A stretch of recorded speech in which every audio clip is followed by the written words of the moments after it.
Welcome to IT Pro TV. I'm your host, Don. Coming at you live from San Francisco, California. You're watching IT Pro TV. Hello, and thank you for watching IT Pro TV, helping you learn everywhere you go. I'm your host, Zach Memis, for this episode of CompTIA Linux Plus, Super User Privileges. That's what we are going to be talking about, or more specifically, that's what Don Pizzette's going to be talking about. Don, good to see you. Thanks for joining us. Hey, glad to be here. And yep, we're going to be talking about super user privileges. You know, when you install Linux, you're going to have a user account that you create for yourself, but it's just a regular user. There's also a default user called root, and that root user is the super user. They have super privileges and power. We need that power every now and then, and it's super tempting to log in as root, which you're not supposed to do for security reasons. So what we're going to do in this episode is we're going to take a look at some of the ways that we can act as the root user, that we can get super user privileges temporarily so that we can run certain commands. And this is really important for the whole setup of the rest of this series because there will be a number of commands where you need to be an administrator to run them. And then there's a number of commands that you can just be a regular old user to run. So that's what we're going to take a look at right here in this episode is how to run commands as the super user the right way. So Don, when do we need super user privileges? All right, so typically it's going to be commands that either commands that affect the system as a whole or commands that affect a user other than your own. So for example, if I'm manipulating files in my home directory, those are my files. I can do whatever I want. Doesn't matter. I don't need to be a super user for that, right? But if I want to change the IP address on the network card, that's a system change. And so you need to be an administrator to perform that task. Or if I'm logged in as Don, and I want to modify a file in your directory, in the Zach directory, well, that's your file. I don't have permission to that. I can't modify it unless I become the super user. Then I can modify whatever I want. So there's plenty of times, especially right after you install Linux, where you'll need to be that super user. You'll need to be somebody who can get in and modify settings and change values, assign IP addresses, and you have to do that. Now, in the graphical user interface, it'll usually have a way to manage that. It'll prompt you for an administrative password. But from the command line, it's a lot more difficult. So what'll usually happen is you'll run some command, like here, let me just show you as an example here. So I'm just going to log in here as a regular user. And let's say I want to run a command like I want to delete a user account. And so I might do user del and specify a user. And when I run it, I get this message, right? Permission denied. I'm not allowed to do that, right? Because I'm not an administrator. And then I look at it and say, oh, okay, all right, well, I need to elevate my privileges and do it. So that's usually how we know that we need to do it because we get an error. But you'll learn over time which commands need to be an administrator, which commands don't need to be, and you can elevate your privileges when you need to, and then go back to being a regular user the rest of the time. Well, what is the easiest way to access super user privileges? You know, you'd be surprised. There's actually several different ways to do it. The recommended way is through a command called su. And I know su, it seems like super user, but it actually stands for substitute user. That it allows you to execute a command as another user. And the default form of su actually lets you log in as that user. So let me show you an example of how that works. So if I'm at a command prompt here and I type, who am I? Right? Who am I is a neat command because it shows you what user account you're logged in as. And you'd think to yourself, I know who I logged in as. What do I need a command for? But when you start doing things like substituting your user context, you can lose track. You can kind of forget who you're logged in as. So it's nice to do. And when I run it, I can see that I'm logged in as dpizzette. So I'm me, oddly enough. Right? Yay. Now let's say that I wanted to be a particular user. I've got this user John Doe. So I want to be John Doe. I want to run something as that user. I could type su followed by a username, okay? And when I do that, it's going to ask me for John Doe's password. It's going to say, well, I mean, if you think you can be John Doe, what's his password? And then I can type that in if I know it. If I don't know it, I can't do it, right? But I'll type in John's password, and notice my command prompt changed. It said dpizzette before, now it says jdoe. And if I type, who am I?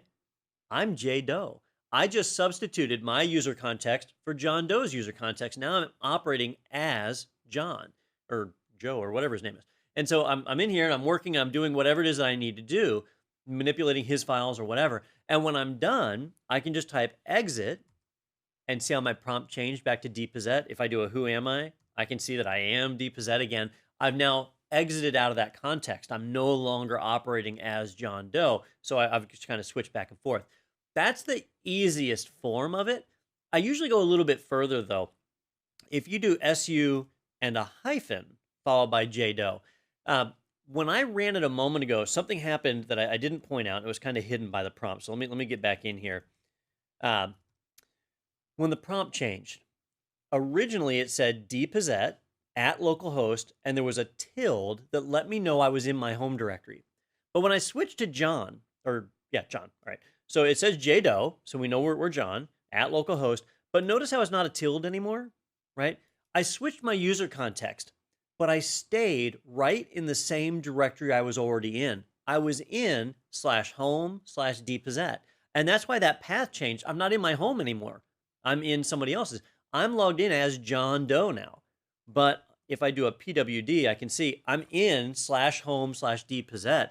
And if I start poking around in here, I get permission denied. I'm John Doe. I don't have access to Don's directory, right? So I've now switched identities. And that's because I didn't truly start a session as John. I kind of modified my existing session. That's why I stayed where I was.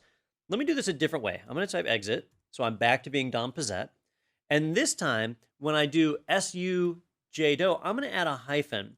And there's spaces on both sides of it. So it's SU space hyphen space jdoe, right? And when I run that, it's going to ask for a password. And notice the prompt has a tilde in it this time. And if I do a PWD, I can see I'm in /home/Joe. And also notice how it displayed the last login. Now I've actually created a login session. And I'm truly logged in as John Doe now in his directory, looking at his files. So this is called creating a session for that user. And when you don't do the hyphen, you don't do that. It's really modifying your session and you're becoming that user. Here, I'm fully that user while I operate inside of it. And when I exit, it's kind of like logging out. And so I see that logout message, and now I'm back to my own directory. So when we use SU, we'll typically stick that hyphen in there. Now, John Doe is not an administrator. So switching to his context really doesn't give me any superpowers. It just allows me to modify his files. But if I want to change something on the system, right? So let's say I want to edit the host file for my system. So I want to override some DNS records. I could use an editor like Nano, and I'm going to edit /etc/hosts, right? And when I go to edit that file, look at the warning that I get down here at the bottom. Warning, no write permission. I'm just a regular user. I'm not allowed to edit that file. So that's the warning that I get. So if I did edit it, it wouldn't let me save, okay? I want to edit that file. I can't edit it. John can't edit it, but the administrator can. The default administrator account is called root. For every Linux distro that's out there, that's always called root. The account might be disabled by default, and there might be an additional account, but there's always a root user created. If I want to take over the root identity, I could type SU root and become the root user. I could honestly just type SU, right? If you don't provide a username, it defaults to the root user. And I can do SU hyphen to actually start a context as that, an actual login session as that user. So I'm going to do SU hyphen. And that's probably the most common form of this command, is saying, look, I just want to be root for a little while. And when you do that, you can provide the root user's password. And now I'm switched over and I'm logged in as root. If I do a who am I can see that I am root. And now if I do nano /etc/hosts, I don't get a warning about it being write only. In fact, I can come in here and add an entry. So I'm going to override itpro.tv and point it to 1.1.1.1. And I can set that in there. When I save it, it'll let me save, and I just made an administrative change. So that's an example of where I would need to become an administrator in order to get in and make a change. And it's super important to remember, now that I'm done, I need to get out of that context. I need to type exit to get out of it, because otherwise every other command I type is going to be run as root. And if I accidentally launch some malicious software, it would now have full administrative privileges across my system. That would be really bad. So you want to get in there, run the commands you need to run, and then get out. Don't stay in another user's context any longer than you have to. Well, what if I just want to perform a single command? All right, so So the mistake I made here, or I could have made here, is that I'm actually switching into another user's context, right? And I'm staying there until I type exit. But if we just want to run one command, I just want to run one thing, right? We can actually tell the system to do that. Run as this alternate user, run as the root user, and once you're done, switch back. Just switch back quickly, okay?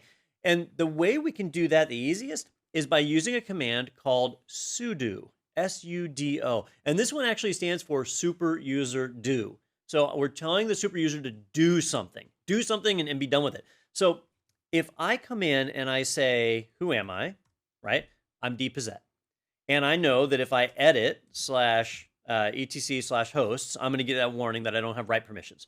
So if I just want to get in and modify that file one time, right, and I want to do it as the super user, I could type sudo, so super user do, and then the command that I want to run. All right. And actually here, let me use the who am I command. So when I run who am I see that I'm dpossett. If I do sudo who am I, it's going to prompt me for the password for the super user, for root. And so I'll provide that password, and then it's going to run who am I, and it runs it, and it says, oh, you're root. But now if I run who am I, I've already flipped back to my regular context. I ran the one command, got in and out, and it's done. So that's a much better way to do things because I won't forget to exit because it's already exited for me. We just got in and ran it, and that was that. Now, it does cache the password. So for, I believe, 5 minutes is the default. So if I do another sudo who am I, see how it didn't ask me the password? Or if I were to do sudo nano/etc/hosts, it didn't ask me the password. And that's because it's just remembering I've already authenticated.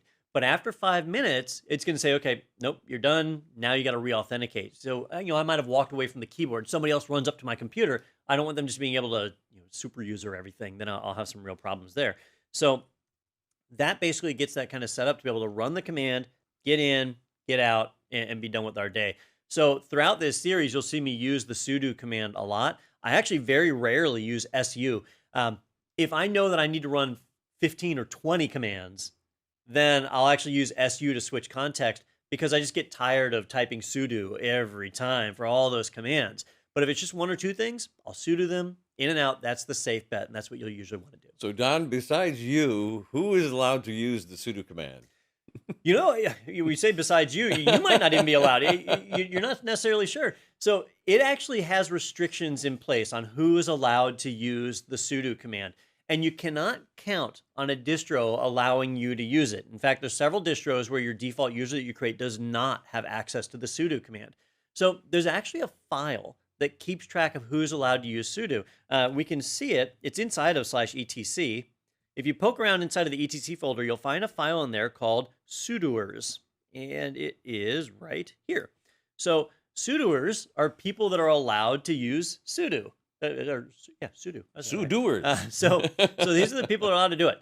And inside of that file, it will define who is allowed to run it. Now, if I try and edit that file, I obviously don't have access, but it's kind of funny. I can use sudo to call an editor and edit the sudoers file. That's right. Now, let me give you a word of caution. If you make a mistake in there, if you screw something up inside of the sudoers file, you could make it where you're no longer able to use the sudo command. Now, that doesn't sound too bad because we could just log in as root and fix it, right? Well, there are some distros where the root user is disabled by default, so you can't log in as root. And if you damage the sudoers file, you might end up locking yourself out of the machine and no longer have administrative access to your own machine. So you need to be super careful when you're messing with the sudoers file. In fact, it's such a big problem that they recommend that you don't directly edit the sudoers file with a normal editor. They have a special editor that we can use that allows us to modify that file that does syntax checking specifically for the sudoers file. So I mentioned in a earlier show, there's a text editor called Vi, or V-I-V, you can pronounce it however you want. But Vi is included in basically every Linux distro that's out there. So I could vi/etc/sudoers like that and edit it. Actually, I would need to sudo this to be able to have permission to edit it, right? And then I could go in and start to modify that file. But if I make a mistake in here, it takes effect right away. I could end up breaking things, right? So instead, let me get out of that. We can do where we run a program called, actually, I don't even need this, called vi-sudo. All right. This is going to run a special version of Vi. It's actually the same version of Vi, but configured differently, that is specifically set to edit the sudoers file. When you run vi-sudo, it's going to edit that file. And when you go to exit, it's going to check the syntax and look for mistakes. And if it finds a mistake, it won't let you save. That way you don't overwrite the file with something bad. It ensures that you have a good copy. So if I were to go in and edit, so here I am editing this file, I go in and I change something. If you look, it's a little intimidating. There's a lot of stuff in here, right? And if I mess this up in some way, if I come in and type something that just doesn't work, or, I put in a bad context or something. Hang on, let me get into the, So there we go, get into insert mode. And I start kind of messing with this, or, I add something that doesn't make any sense. Then when I do that, if I try and save, it's going to check. And if I did something that would break sudo, then it's going to warn me about it. And what I did didn't cause enough damage. So I would have to do something that actually broke it. But it's a way to double check, right? So that's important that we do that, because we don't want to end up locked out of our own system. So when it comes to figuring out who's allowed to edit sudo or to use sudo, or if we want to change who's allowed to use sudo, we need to use that vi-sudo command so that we can edit it. And when you go into that file, you'll see exactly who's allowed to use it. Now, most of the lines in here have a pound symbol before them. That means they're commented out. They don't do anything, right? So you can kind of ignore any line that has a pound symbol at the beginning, but it's inline documentation. It's teaching you how this file works. But as you scroll down, you'll find lines that don't have a pound symbol, and those are the ones that are allowed. So for example, those are just default settings there. Let me find the actual users here. Root. Root is a user, and root is being given the ability to run all commands from any host on this machine. So they have all privileges right there. The root user is allowed to do it. And then %wheel. When you see a %, that means it's a group. So there's a group called wheel, and anybody in the wheel group is allowed to use all the commands with sudo. And so they've got that privilege. So on this particular system, those are the two things that allow it. Now, I was allowed to run sudo, but I don't see my name in here. My user account is dpossett. I'm not in this file. So how did I get access? Well, I'm not root, so I must be in that wheel group. And let me just jump out here and check. I'm going to do a groups dpossett. And I can see I am indeed in the wheel group. The installation, when I installed CentOS, it put me in the wheel group, so I didn't do that, right? But if you've created new accounts since then, they aren't in the wheel group. They won't be allowed to use sudoers. So that's definitely something you got to kind of plan for as you get all this stuff set up.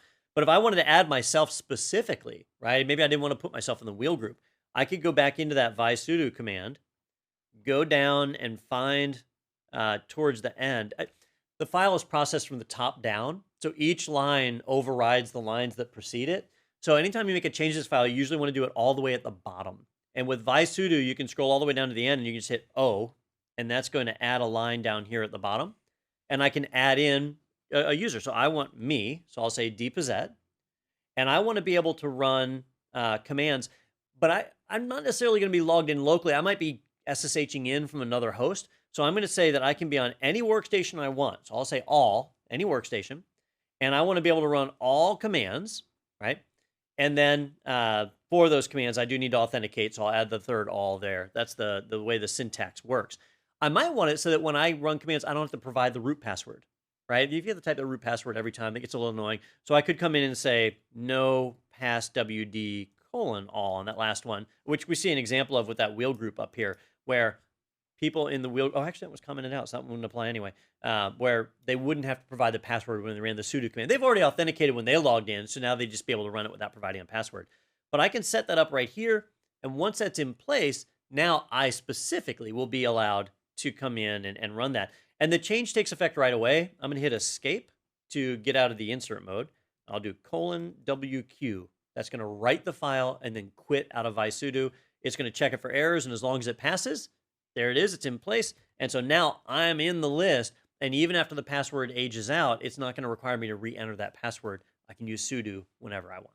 So what would it look like if we only wanted to grant access to a few commands, Don?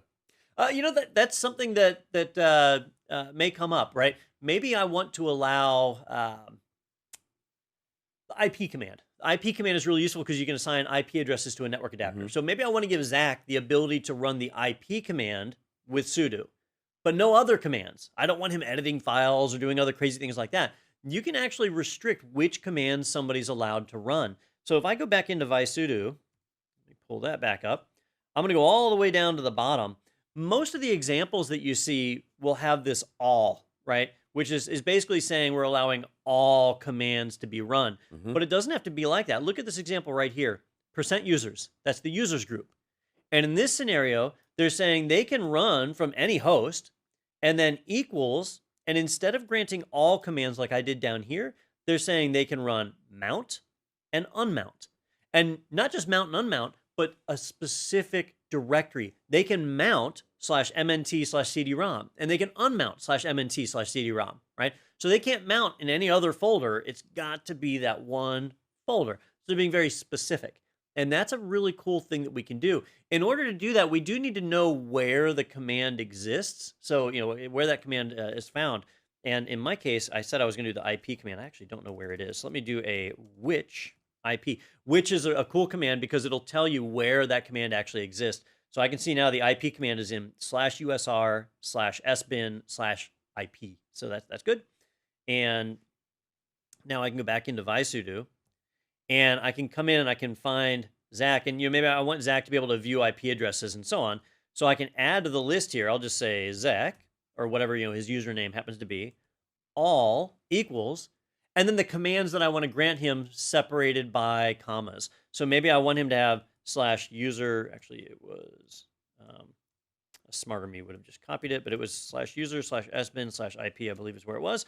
And then I could also do a comma and say I want him to have /user/sbin/ifconfig or whatever other command that I want. I would lay out each one that I wanted him to have. And by putting that in there, I'm making sure that he only has that minimum access, right? You never want to give people more privilege than they need to perform commands. And once that's defined, now he would be able to run sudo IP or sudo ifconfig, and it would allow that, but he wouldn't be able to run sudo visudo, right? He wouldn't be able to run that one because it's not in his authorized list of commands. And I could have done this with a group just the same. The only difference would be the group name would have a % sign before it to designate that it is a group. But at that point, it would be available, and then that user would be able to use those commands. Well, are there any shortcuts or aliases to help with all this? It depends on the distro. Some have additional shortcuts. I don't use them myself because you can't count on them always being there. So for example, I end up having to edit a lot of files using sudo, right? And so I end up doing sudo and then vi or sudo nano, whatever, and then pointing. So it's something I do a lot. There's an alias. Let me get out of this.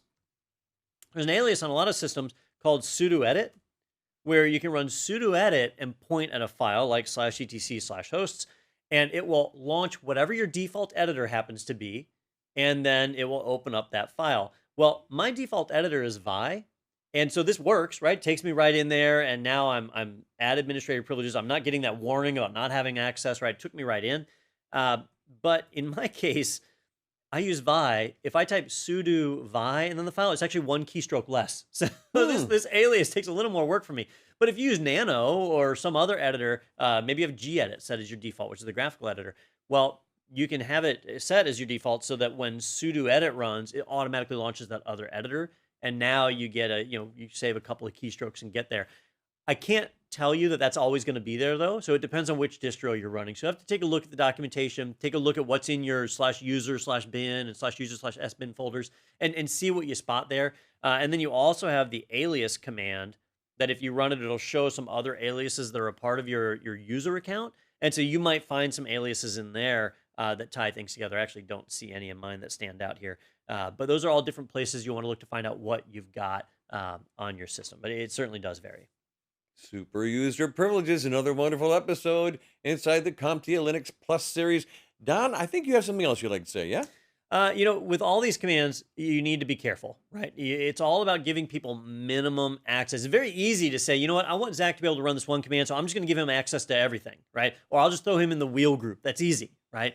But now he could potentially damage things just by accident, not necessarily intentional. So you need to follow the principle of least privilege, where you give people specifically what they need, and that's it. and sudo allows you to do that. SU does not. With SU, I would need to give Zach the root password. Here's the password for that root account. Well, he could just log in as root instead of logging in as himself. And when he does that, he could carry out a bunch of commands, and my logs wouldn't help me at all because it would show that it was the root user that did it. I wouldn't know. Was that Zach? Was that me? That's not a good thing to do. Sudo is far, far better on that. So definitely leverage that command. That needs to be part of your regular routine. Thank you, Don. Well said. Good advice. Hey, and here's some more good advice. Watch every episode of CompTIA Linux Plus. You're going to be so glad you did when that exam comes rolling along, and it is inevitable. And by the way, don't forget about the supplementary information inside of our course library that will help you do only one thing, be even more successful. Check that out as well. And tell everybody you know about IT Pro TV. IT Pro TV is binge-worthy. Thanks for watching. I'm Zach Memis. And I'm Don Pizzette. We will see you again soon.